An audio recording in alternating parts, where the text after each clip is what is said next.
The moment the plane doors began to close, my phone started vibrating nonstop. I almost ignored it until I saw 3 missed calls from my housemaid, Sanaa. When I finally answered, her voice was trembling so hard I could barely understand her. "Pretend you're sick, get off the plane. Now." For a second, I forgot how to breathe. I'm Avelini, 28 years old, and I was on my way to my younger brother's wedding. Everything about this day was supposed to be beautiful, simple, emotional. Instead, I was suddenly gripping the armrest like the plane was crashing. "What are you talking about?" I whispered. Sanaa's voice cracked. "Please, madam. I'm begging you. Something is wrong in your house. Your husband." Her breath hitched, as if someone had walked into the room. The flight attendant touched my shoulder. "Ma'am, we need your phone on airplane mode." My heart was pounding so loud it drowned out her voice. I swallowed, forcing out a shaky breath, and said the only thing I could. I think I'm going to be sick." The attendant rushed to help. Passengers turned to look. The doors reopened. I stepped off the plane, and my phone buzzed again with Sanaa's final message. "Don't come home alone." I stood inside the airport hallway, the cold air conditioning biting my skin as Sanaa's words echoed in my head. Don't come home alone. What did that even mean? Who was in my house? What was my husband doing? My hands shook as I dialed her back, but she didn't answer. Not once. Not twice. Not even the 5th time. Each ring drilled deeper into my chest. My husband, Ryan, wasn't supposed to be home. He told me he'd be at a 2-day business retreat. I never questioned him, maybe because I wanted to believe we were still the couple we used to be. Lately, though, something felt different. Distant. Off. Like he was always hiding messages, stepping outside to take calls, changing shirts before leaving the house as if trying to remove traces of someone else's perfume. But this was something entirely different. I headed toward the parking lot, forcing myself to breathe, forcing my legs to move. I couldn't shake the image of Sanaa shaking, whispering like someone was watching her. My heart sank deeper with every step. Just as I reached the exit, my phone finally buzzed again. But it wasn't a call. It was a photo. From Sanaa. Taken inside my bedroom just minutes ago. And in it was a woman I had never seen before. For a moment, I couldn't move. The photo filled my entire screen. A woman standing near my bedside table, casually flipping through my jewelry box like she lived there. She wasn't scared. She wasn't rushed. She looked comfortable. That was the part that made my stomach twist. My bedroom, my things, my space. And a stranger was touching everything I owned. I zoomed in. Her hair was damp, as if she'd just taken a shower. She wore one of my robes, the cream satin one Ryan bought me last anniversary. My throat tightened. Why would she be wearing that unless? No, I needed facts, not panic. I called Sanaa again. This time, she picked up but didn't speak. I heard only her shaky breathing. "Sanaa," I whispered. "What's going on? Who is that woman?" A door creaked on her end. Footsteps followed. Fast, heavy, familiar footsteps. "Madam, he's home," she breathed. "He came back early." And she came with him. My chest went cold. Ryan wasn't at a business retreat. He wasn't anywhere near it. "I'm hiding in the laundry room," Sanaa whispered. "Please don't come here alone. He doesn't know I called you." Then, a sudden bang. The line went dead. The sound of that bang echoed in my skull long after the call ended. I stood frozen between 2 sliding doors as travelers brushed past me, unaware that my entire world had just ruptured. My husband wasn't just cheating. He was boldly, comfortably, fearlessly bringing another woman into our home. Our marriage bed. Our private space. And Sanaa, she might be in danger because she tried to warn me. I forced myself to move, heading straight for the taxi lane, adrenaline tightening every muscle.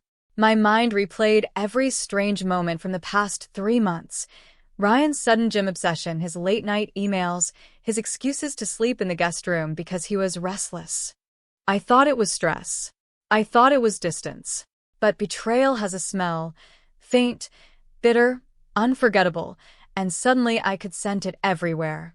During the ride home, Sanaa sent one last text. They're arguing. She's angry, something about the wedding. My brother's wedding? Why would she care? When the cab dropped me 2 streets away, just like Sana told me, I walked the rest of the distance trembling, each step heavier than the last. From the sidewalk, I could see my bedroom window. The curtains moved. A silhouette crossed. A woman's voice laughed.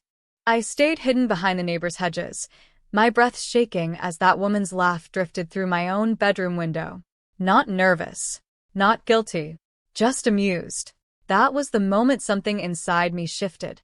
The fear cracked, and what leaked out was something colder. Sharper. I wasn't going to storm in and scream. I wasn't going to throw things or beg for explanations. No. Ryan wanted to humiliate me in silence. I would make sure the world heard his downfall. I dialed my cousin Nora, sharp-minded, fearless, a lawyer who never lost a case. Nora, I whispered, I need you to meet me. It's urgent. Within minutes she arrived, stepping out of her car with the look of someone ready for war. As we crouched behind the hedge, I showed her Sana's photos. The woman in my robe. The open jewelry box. Ryan's unmistakable silhouette walking past the mirror. Nora's lips thinned. Good. Document everything. We're going to burn him with his own carelessness. For the first time since the airport, I felt my lungs open. This wouldn't be chaos. This would be strategy. We quietly circled to the back of the house. And that's when I heard it. My name. Spoken softly. By a man's voice I did not recognize. I froze. Nora's hand instinctively gripped my wrist, pulling me deeper into the shadows. The unfamiliar male voice whispered my name again, quiet, cautious, as if he feared being overheard. We followed the sound to the side entrance, and that's when I saw him. A tall man in a maintenance uniform, standing half-hidden behind the generator.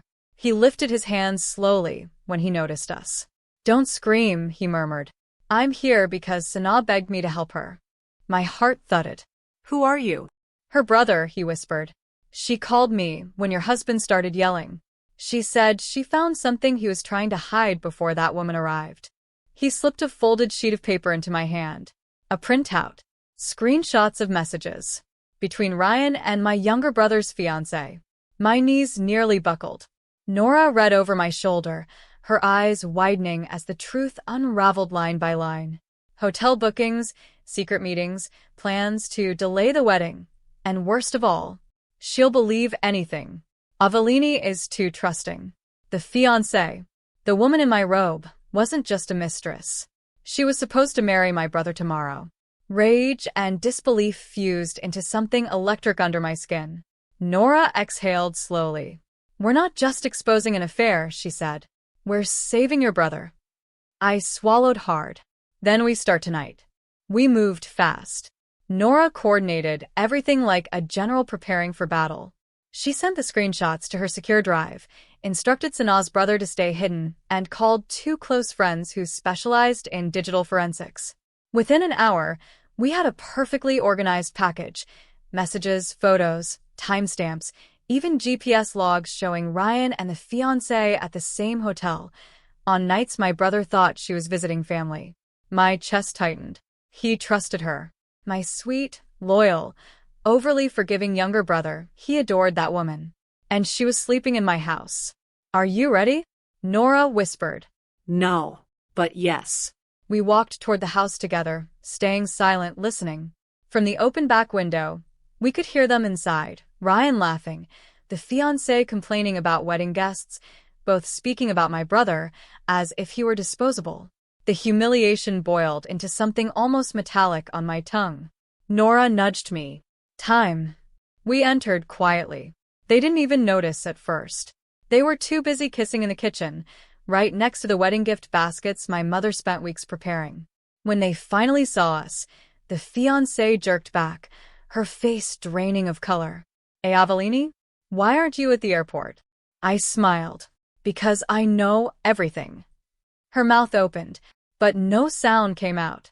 Ryan's face twisted first, anger, fear, calculation, like he was scrolling through excuses in his mind. The fiancé just stood there trembling, her lipstick smudged, my robe slipping off her shoulder. Nora stepped beside me, phone in hand. Before anyone lies, she said calmly, just know, everything has been recorded. Ryan lunged forward, but I held up a second phone, my brother on video call. His eyes were red, confused, desperate. Avellini, what's happening? The fiancée gasped and covered her mouth. Ryan froze. I turned the screen so my brother could see every piece of evidence, the photos, the messages, the hotel bookings. When the screenshot of "she'll believe anything, Avellini is too trusting" appeared, my brother's expression hardened into something I had never seen on him before. He whispered, "Thank you for saving me." The fiancée collapsed onto a chair, sobbing uncontrollably. Ryan finally spoke. "Avellini, don't ruin my life over a misunderstanding." I laughed. Soft. Sharp. Liberating. "I'm not ruining your life. I'm just returning what you tried to do to mine." Nora pressed send. Every piece of evidence went directly to the wedding group chat, both families and the venue coordinator. Within seconds, phones pinged across the house. Ryan's career? Done. The fiancé's reputation? Shattered. My brother's future? Saved. I walked out, leaving them in the debris of their own choices. Justice doesn't always roar. Sometimes it whispers.